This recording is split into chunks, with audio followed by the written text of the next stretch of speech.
আলাদা, রাজনৈতিক দল আলাদা, এরপরেও মুসলমানদের মারতে হবে এ ব্যাপারে তারা একমত। এবার বলবেন কি করে, একটু বলে দেই। আজকের জলসা উপলক্ষে 5 জন বক্তাকে আপনারা ইনভাইট করেছেন। 5 জন বক্তা আমরা আসলাম।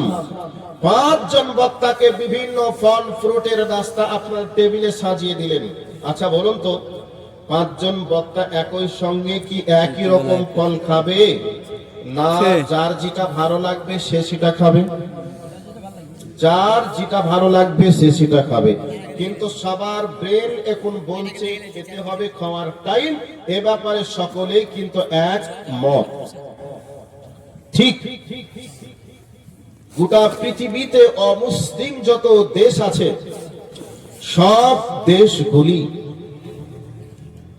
ধর্মের দিক থেকে আলাদা, রাজনৈতিক দিক থেকে আলাদা, তাদের উপাসনা করার মাধ্যম আলাদা।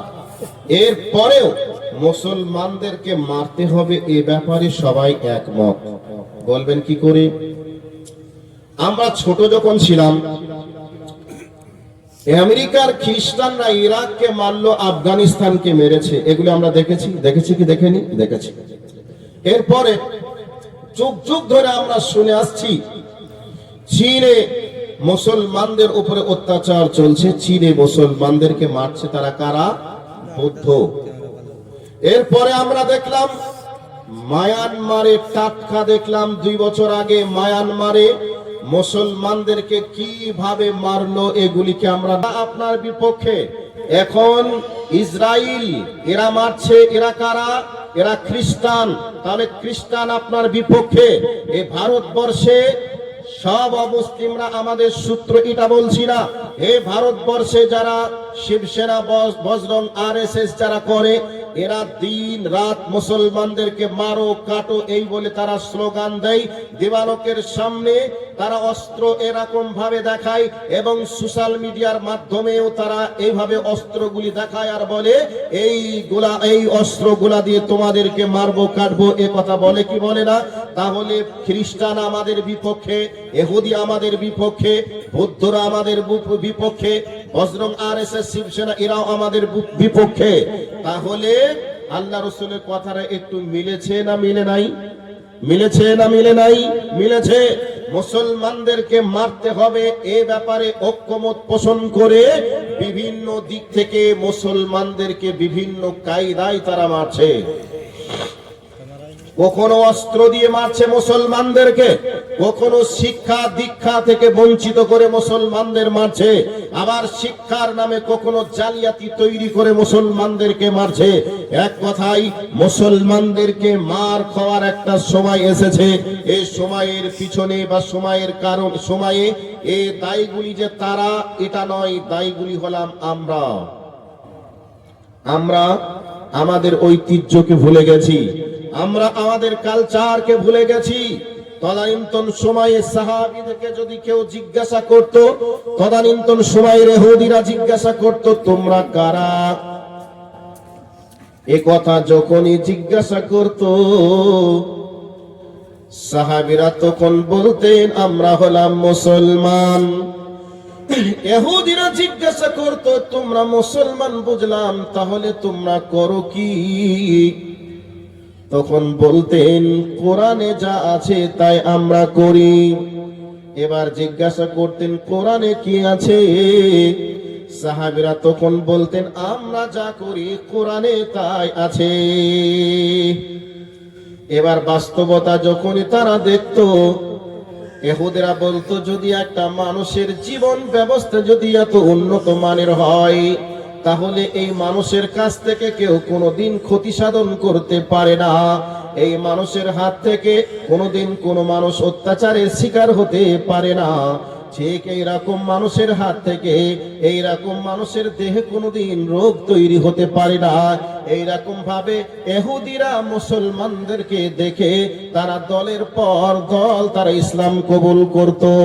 বর্তমান সময় আমরা মুসলমান, আমাদেরকে কেউ যদি জিজ্ঞাসা করে তোমরা কারা, আর আমরা যদি বলি আমরা মুসলমান, আর আমাদেরকে যদি জিজ্ঞাসা করে তোমরা করো কি, এবার আমরা যদি বলি কোরআনে যা আছে তাই করি, তাহলে কোরআনে কি আছে? আমরা যেটা করি সেটাই কোরআনে আছে। তাহলে কোরআন পৃথিবীর মানুষের কাছে হাস্যর পাত্র হবে কি হবে না? একটু ভেবে চিনতে বলো, হবে কি হবে না? হবে। আমার ভাই, আমার বন্ধুরা, নবী মুহাম্মদুর রাসূলুল্লাহ সাল্লাল্লাহু আলাইহি ওয়াসাল্লাম বলেছেন, পৃথিবীতে এমন একটি সময় আসবে, ওই সময় মুসলমানগুলিকে পাখির মতো করে গুলি করে হত্যা করবে। মুসলমানরা চতুর্দিক থেকে লাঞ্ছিতর শিকার হবে। এ কথা যখনই বলা হলো, সাহাবীরা জিজ্ঞাসা করছেন, দয়ার নবী গো, মুসলমানদেরকে মারবে, পাখির গুলি মতো গুলি করে হত্যা করবে, তার কারণটা কি? এ কথা যখনই নবী আমার সাহাবীদের মাঝে বললেন, সাহাবীদের উত্তরে নবীজি বললেন, নবীজি সাহাবীদেরকে বললেন, ও আমার সাহাবীরা, তোমরা শোনো শোনো শোনো, যেমনি ভাবে বন্যার পানির স্রোত যখন বইয়ে চলে যায়, ওই বন্যার পানির স্রোতের সঙ্গে অনেক গাছপালা, কর্কট আবর্জনা ভেসে ভেসে চলে যায়। ওই গাছপালা গুলার কিছু করার থাকে না, পানির স্রোত যেদিকে যায় সেদিকেই তারা চলে যায়। অতএব বিশ্বে এমন একটা পরিস্থিতি, পরিবেশ তৈরি হবে, ওই সময় মুসলমানদেরকে মারবে, পাখির মতো করে গুলি করে হত্যা করবে। বিশ্বে এমন কোন নেতা থাকবে না যে মুসলমানগুলোকে কেন মারা হচ্ছে, তার কারণ কি, এইরকম কথা বলার কোন লোক থাকবে না। সাহাবীরা এবারে জিজ্ঞাসা করলেন, দয়ার নবী গো, কেন এমনটা ঘটবে? নবী আবার তখন বললেন, হুব্বুদ দুনিয়া ওয়া কারাহিয়াতুল মাউত। নবীজি তখন বললেন, মানুষেরা দুনিয়ার প্রেমে পড়ে যাবে, দুনিয়ার প্রেমে পড়ে যাবে, দুনিয়া দুনিয়া দুনিয়ার পিছনে তারা ছুটবে। একতলা বাড়ি ও বানিয়েছে, আমি কেন বানাবো না? দুই তলা বাড়ি বানিয়েছে ও, আমি কেন বানাবো না? ও একখানা গাড়ি কিনেছে, আমি কেন দুইখানা কিনবো না? এর প্রতিযোগিতায় মানুষ নেমে পড়বে। আজ বর্তমান সময়ে আলেম থেকে নিয়ে শুরু করে সাধারণ মানুষ পর্যন্ত এর প্রতিযোগিতায় নেমেছে কিনা একটু মিলিয়ে দেখুন, নেমেছে কিনা? নেমেছে। সবাই দুনিয়া দুনিয়া দুনিয়া, কিন্তু আখিরাতের চিন্তা চেতনা আমাদের ভিতরে নেই। সাহাবীদের ভিতরে কেমন ছিল?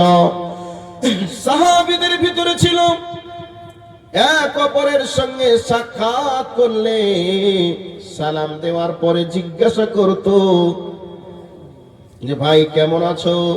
আলহামদুলিল্লাহ ভালো আছি। তোমার ঈমানের খবর কি বলো? ফজরের নামাজ ঠিক মতো হচ্ছে তো? হ্যাঁ ঠিক মতো হচ্ছে। আচ্ছা বলো তো, নামাজের ভিতরে চোখের পানি ঠিক মতো আসে কি না আসে? এবার যার আসতো সে বলতো ভাই মাঝে মধ্যে আসে, মাঝে মধ্যে আসে না। অথচ নামাজে বারবার প্রতিদিন প্রতি রাতেই তিনি কাঁদতেন। এরপরেও বলতেন না। আর যে ব্যক্তি নামাজের ভিতরে চোখের কোনো পানি আসতো না, ওই ব্যক্তি বলতেন ভাই নামাজ পড়ি, নামাজের তেলাওয়াতে মজা পায় না, কারণ চোখ দিয়ে পানি আসে না। এই কথা বলে তারা ঈমানের খোরাক জোগানোর চেষ্টা করত। বর্তমান সময়ে আমাদের যদি এক অপরের সঙ্গে সাক্ষাৎ হয়, আমরা সর্বপ্রথম বলি ভাই কেমন আছো? আলহামদুলিল্লাহ ভালো আছি। এরপরে তোমার ছেলে এটা কয়টা? দুটো ছেলে। কোন জায়গায় দিয়েছো? ইংলিশ মিডিয়ামে দিয়েছো কি দাওনি? কোন জায়গায় দিয়েছো? আলামিনে দিয়েছো কি না? এই বিষয়ে আমরা এক অপরের মাঝে খোঁজ লাগাই কে লাগাই না? সদা সর্বদাই দুনিয়ার পিছনের ব্যাপারে আমরা খোঁজ লাগাই, কিন্তু ঈমানের ব্যাপারে আমরা খোঁজ লাগাই না। কেউ যদি বলে ভাই আমার 2 নম্বর ছেলেটাকে মাদ্রাসায় দিয়েছি, আবার একজন বলবে 2 নম্বর ছেলেটাকে মাদ্রাসায় দিয়ে তার লাইফটা তুমি নষ্ট করতে চেয়েছো, মাদ্রাসায় দিয়ে কি হবে বলো? এমন কথা বলে তাকে টোন টিটকারি করে তাকে হেয় প্রতিপন্ন করা হয় কি হয় না হয়? বন্ধুরে, আজকে গোটা পৃথিবীর প্রেক্ষাপটটা এমনি খারাপ হয় নাই, খারাপ হওয়ার পিছনে আমি আর আপনি দায়ী আছি। এবার চলে যাই, বলা হয়েছে স্পেনের ইতিহাস বলতে হবে। স্পেনের ইতিহাস যদি বক্তব্য শুরু করা যায় অনেকটা টাইম লাগবে। স্পেন একটা দেশ ছিল, ওই দেশের এমন একটা সময় ছিল, ওই সময় মুসলমানরা স্পেনের মাটিতে এক নয় দুই নয় 800 বছর রাজত্ব করেছিল। এই ভারতবর্ষের ইতিহাস প্রমাণ করে এই ভারতবর্ষের মুসলমানরা একটানা এই ভারতবর্ষে 800 বছর রাজত্ব করেছে। ইতিহাস জানা নেই? ইতিহাস জানা আছে। যে ইতিহাসে কেউ প্রমাণ করতে পারেনি যে কোনদিন কোন মুসলমান একটা মন্দিরের ইট খুলেছে, কোনদিন কোন মুসলমান কাউকে বলিনি জোর করে যে একবার বলো আল্লাহু আকবার, কোনদিন কোন মুসলমান কাউকে বলিনি জোর করে যে বলো লা ইলাহা ইল্লাল্লাহ। এ কথা কোনদিন কোন মুসলমান বলিনি। একই জায়গায় মসজিদ, একই জায়গায় মন্দির, কোনদিন অশান্তির আগুন মুসলমানরা জ্বালায়নি। যদি মুসলমানরা অশান্তির আগুন জ্বালাতো তাহলে 800 বছর রাজত্বের জীবনে একটাও অমুসলিম এই ভারতবর্ষের মাটিতে টিকতে পারতো না। আর আজকে সামান্য 60 থেকে 70 বছর রাজত্ব পাওয়ার পরে হিন্দু রাষ্ট্র গঠন করতে হবে, মুসলমানদেরকে কেটে দিতে হবে, মুসলমানদেরকে দেশ ছাড়া করতে হবে, এই স্লোগান দিচ্ছে মামুর বেটারা। দিচ্ছে কি দিচ্ছে না? দিচ্ছে। তো আপনাদেরকে এবার বলছি স্পেনের ইতিহাস একটু বলে দিই। স্পেনে মুসলমানরা একটানা 800 বছর রাজত্ব করেছিল। ভারতে যেমন একটানা 700-800 বছর রাজত্ব করেছিল, স্পেনে 800 বছর রাজত্ব করেছিল। রাজত্ব গেল কি করে? আমরা ভারত হারালাম কি করে? এর ইতিহাস আছে না নেই? আছে।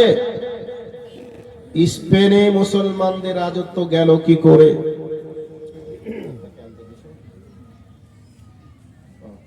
তো স্পেনে রাজত্ব গেল কি করে? যাওয়ার পিছনের কারণগুলি বলতে গেলে একটা একটা করে বলতে গেলে সময় শেষ হবে, অতি অল্প টাইমে বলবো। মেন পয়েন্টটা কথা আপনাদেরকে বলবো।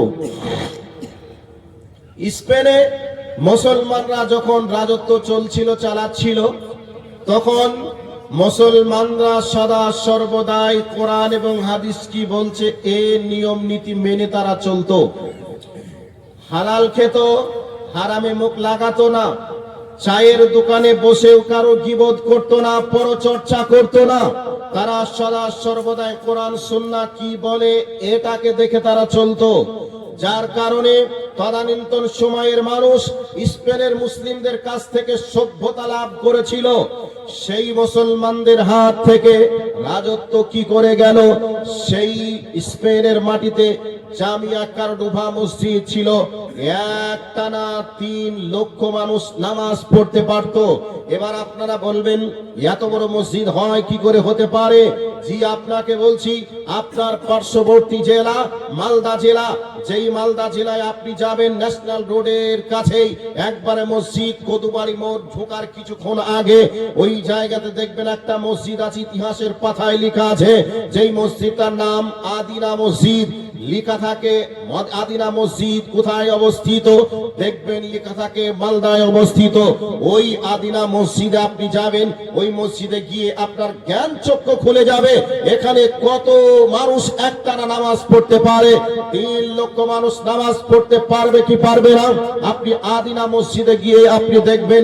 তাহলে ভারতবর্ষের মাটিতেও এত বড় বিশাল মসজিদ এক সময় ছিল, সেই মসজিদটা আজও দাঁড়িয়ে আছে। সেখানে বর্তমান সময়ে নামাজ হয় না, আপনি গেলেই দেখতে পাবেন। ঠিক জামিয়া কারডোভা মসজিদ এত বড় মসজিদ ছিল, যেই মসজিদটা ছিল একটানা 3 লক্ষ মানুষ নামাজ পড়তে পারত। তাহলে 3 লক্ষ মানুষ যেখানে নামাজ পড়তে পারত, সে মসজিদটা আপনি মনে করছেন আপনার পাড়ার একটি মসজিদের সমান? সে মসজিদটা যেমন তেমন মসজিদ ছিল না, বিশাল বড় মসজিদ ছিল। ওই মসজিদের ভিতরে একটা লাইব্রেরি ছিল, যেই লাইব্রেরির বই পুস্তক পড়ে তদানীন্তন সময়ের মানুষ স্বর্ণ উজ্জ্বল ইতিহাস গড়েছিল, সেই মসজিদের বইগুলিকে লাইব্রেরি সহ পুড়িয়ে নদীর পানিতে ফেলে দেওয়া হয়েছিল। তার পিছনের কারণ কি? তার পিছনে কারণ হলো একজন ইতিহাস আপনি পড়ে দেখবেন, বইটার নাম আপনি কিনতে মার্কেটে পাবেন, স্পেনের ইতিহাস। ওই ইতিহাস বইটা আপনি কিনবেন, কেনার পরে আপনি স্পেনের ইতিহাসটা আপনি পড়ে একবার দেখবেন, আপনার চোখ দিয়ে গড়গড় গড়গড় করে পানি চলে আসবে। আহারে মুসলমান, তোমাদের হাত থেকে কিভাবে স্পেনকে নিল, আর তোমার মুসলিম ভাই বোনদেরকে কিভাবে হত্যা করলো, তুমি একবার যখন পড়ে দেখবে চোখের পানি তুমি ধরে রাখতে পারবে না। সেই স্পেনের ইতিহাসের মধ্যে ঐতিহাসিকরা লিখছেন যে স্পেনের মধ্যে মুসলমানদের কাছ থেকে স্পেনকে ছাড়িয়ে নেওয়ার জন্য চিন্তা ভাবনা হলো একজন ব্যক্তির, তার নাম হলো রাজা ফার্নান্ডেজ। ওই বইয়ের ভিতরে ৩-৪ রকম নাম দিয়েছে। রাজা ফার্নান্ডেজ, কেউ বলছে রাজা ফার্দিনান্দ, কেউ বলছে রাজা কার্ডিন্যান্ড। এই ৩-৪টা নাম দেখবেন ওই বইয়ের ভিতরে উল্লেখ করা আছে। যাই হোক, রাজা ফার্নান্ডেজ দিয়ে বক্তব্য বিষয়টি আমি আপনাদের কাছে নিয়ে যাওয়ার চেষ্টা করছি। রাজা ফার্নান্ডেজ সে সূক্ষ্ম ব্রেনে চিন্তা ভাবনা করলো যে মুসলমানদের হাত থেকে ততক্ষণ পর্যন্ত এই স্পেনকে নেওয়া যাবে না যতক্ষণ পর্যন্ত মুসলমান যুবকদেরকে ধ্বংস করা না যাবে। তো মুসলমান যুবকদেরকে কি এমনি ধ্বংস করা যাবে? ধ্বংস করার পিছনে কারণ আছে। কি কারণ? কি করে ধ্বংস করতে হবে? যেমন এই ফেসবুক আমরা ইউজ করছি, ফেসবুকের প্রতিষ্ঠাতার নাম কি? জুকারবার্গ। এই জুকারবার্গ সে মন্তব্য করেছে, লিখেছে যে আমি 2030 সাল আস্তে আস্তে আমি ছেলে এবং মেয়েদেরকে মূর্খ বানাবো, ছেলে এবং মেয়েরা মূর্খ হবে, মূর্খ বানাবো। এর টার্গেট নিয়েছে সেই ব্যক্তি যে ব্যক্তি এই ফেসবুক আবিষ্কার করেছে। তো ঠিক ও ব্যক্তি ফেসবুক আবিষ্কার করার পিছনে তার একটা টার্গেট আছে, সেই টার্গেটটা নিশ্চয়ই সফল একদিন হবেই হবে। তো ঠিক সেই রকম ভাবে রাজা ফার্নান্ডেজ দেখলো মুসলমানদের হাত থেকে যদি এই স্পেনকে নিতে হয় তাহলে মুসলমান যুবকদেরকে ধ্বংস করতে হবে। তাহলে মুসলমানদের যুবকদেরকে ধ্বংস করতে পারলে একেবারে সহজ ভাবে মুসলমানদের হাত থেকে স্পেনকে নিয়ে নেওয়া সম্ভব হবে। তাহলে কিভাবে ধ্বংস করা যাবে? দেখবেন আমাদের মাদ্রাসা মসজিদের যখন জালসা চলে, এরপরেও জালসায় এসে দেখবেন মানুষকে মাথায় টুপি লাগিয়ে সুন্দর সুন্দর কথা বলে কি বলে না? আমাদের পশ্চিম বাংলার একজন লোক আছে যার নাম দিলীপ ঘোষ, দিলীপ বাবু। ওকেও যদি কোনোদিন এই মঞ্চে চাপিয়ে দেন, ওই মঞ্চে এসে দেখবেন ভালো কথা বলবে কি বলবে না? বলবে। তো ঠিক রাজা ফার্নান্ডেজ মুসলিম যুবকদেরকে ধ্বংস করার জন্য সে একদিন ভাবলো মুসলমানদের যুবককে ধ্বংস করতে গেলে একটা সুকৌশল অবলম্বন করতে হবে। কৌশলটা কি? মুসলিম যুবকরা যেই জায়গাতে 3 লক্ষ মানুষ একই টানা নামাজ পড়তে পারে, তাহলে নিশ্চয়ই মুসলমান যুবকেরা যে জায়গায় কোনো আলোচনা সভা চলবে সে জায়গায় যে একেবারে কম মানুষ থাকবে, কম যুবক থাকবে এটা নয়, যুবকদের সংখ্যা বেশি থাকবে। এইরকম ভাবে রাজা ফার্নান্ডেজ ইসলামিক আলোচনা চলছে, এমতো অবস্থায় রাজা ফার্নান্ডেজ রাস্তা দিয়ে যেতে যেতে হঠাৎ করে এসে ইসলামিক প্রোগ্রাম অনুষ্ঠানে এসে উপস্থিত যখন হলো, সে এত বড় রাজা মানুষ, সেই মানুষটাকে তো কম বেশি মানুষ চিনবে কি চিনবে না? চিনবে। তো এবার ওই মানুষটা যখন স্টেজে বসে গেল বা প্যান্ডেলে বসে গেল, তখন নিতা গোছের তেল তালামো কিছু লোক থাকে, ওই লোকগুলি দেখবেন সবার কাছে ভালো হওয়ার চেষ্টা করে। তার মাথায় তেল লাগানোর জন্য জিজ্ঞাসা করলো, আপনাকেই তো মনে হচ্ছে রাজা ফার্নান্ডেজ। তো হ্যাঁ, আমি রাজা ফার্নান্ডেজ সাহেব। এখানে কেন বসে? তখন বলছে আমি রাস্তা দিয়ে যাচ্ছিলাম, যেতে যেতে দেখলাম এই আলোচনা চলছে, আর আমি এই আলোচনাগুলিকে এত ভালো পাই, আমার মন সব সময় চাই এই আলোচনাগুলো শুনি। কাজে আমি রাস্তা দিয়ে যেতে যেতে আর যেতে পারলাম না, তোমাদের আলোচনা শোনার জন্য আমি বসে গেলাম। মানুষজন বলল, আপনি নিচে কেন বসবেন? রাজা মানুষ, আপনি প্যান্ডেলে চলুন, স্টেজে বসুন। স্টেজে বসানো হলো। স্টেজে বসে কিছু মানুষ দেখবেন, কোন একটা নেতা যদি আসে, তো যুবকেরা কি করে? এরকম সেলফি তুলে কি তুলে না? তুলে। তো এখনকার একটা সময়, এখন সেলফি তুলে, তার হোয়াটসঅ্যাপ নাম্বার নেই বা মোবাইল নাম্বার নেই। তখন তো আর এই সময়টা ছিল না। তাদের কাছ থেকে রাজা মশাই কিছু নাম্বার কানেক্ট করলো, নাম কানেক্ট করলো, ঠিক রাজা মশাইয়ের নাম ঠিকানা কিছু যুবক কানেক্ট করলো। হঠাৎ করে রাজা মশাই একদিন বলছে, যুবকের দল, আমি তোমাদের কাছে অমুক দিন আসবো, তোমরা সকলে উপস্থিত থেকো। যুবকদের সংখ্যা সেখানে ভিড় জমলো, যুবকেরা উপস্থিত হলো। যুবকদেরকে বলা হলো, যুবকেরা, আমি তোমাদের সঙ্গে বন্ধুত্ব বানাতে চাই। আমি হলাম একজন খ্রিস্টান ধর্মের অনুসারী, আমি মুসলিমদেরকে খুব ভালোবাসি। তোমাদের নবী মুহাম্মদুর রাসূলুল্লাহ সাল্লাল্লাহু আলাইহি ওয়াসাল্লাম এই পৃথিবীর মহান মানব ছিলেন, শিরানায়ক ছিলেন। অতএব আমি মুসলমানদের ইতিহাস পড়ে রেখেছি, মুসলমানরা সত্যি অত্যন্ত ভালো, মুসলমানদের ধর্মগ্রন্থ অত্যন্ত ভালো। কাজেই আমি তোমাদেরকে খুব ভালোবাসি, ভালো লেগেছে। কাজেই এবার যুবকের অফার করলো, তাহলে আপনি যদি মুসলিম হয়ে যান তাহলে তো খুব ভালোই হয়। এবার রাজা ফার্নান্ডেজ বলল, তাই মুসলিম হতে গেলে কি করতে হবে? চলো আমার হুজুরের কাছে, মৌলভী সাহেবের কাছে চলো। মৌলভী সাহেবের কাছে গিয়ে জিজ্ঞাসা করলো, মাওলানা সাহেব, আমি যদি মুসলমান হই তাহলে কি করতে হবে একটু বলুন তো। মুসলমান হওয়ার জন্য এবার মাওলানা সাহেব বললেন, তোমাকে কালেমা পড়তে হবে, আশহাদু আল্লা ইলাহা ইল্লাল্লাহু ওয়া আশহাদু আন্না মুহাম্মাদান আবদুহু ওয়া রাসূলুহু। এরপরে কি করতে হবে? আমানতু বিল্লাহি ওয়া মালাইকাতিহি ওয়া কুতুবিহি ওয়া রুসুলিহি ওয়াল ইয়াউমিল আখির ওয়াল কদরি খাইরিহি ওয়া শাররিহি মিনাল্লাহি তাআলা ওয়াল বা'সি বাদাল মাউত। এভাবে একটা চার্ট শুনিয়ে দেওয়া হলো।